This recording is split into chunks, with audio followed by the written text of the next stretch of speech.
बारे आज गाई जे बारे आज मन खोली कही दे हैप्पी न्यू ईयर।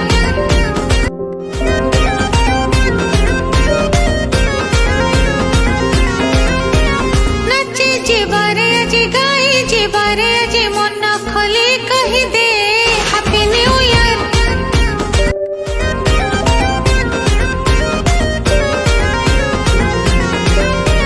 नाचे जे बारे आज गाई जे बारे आज मन खोली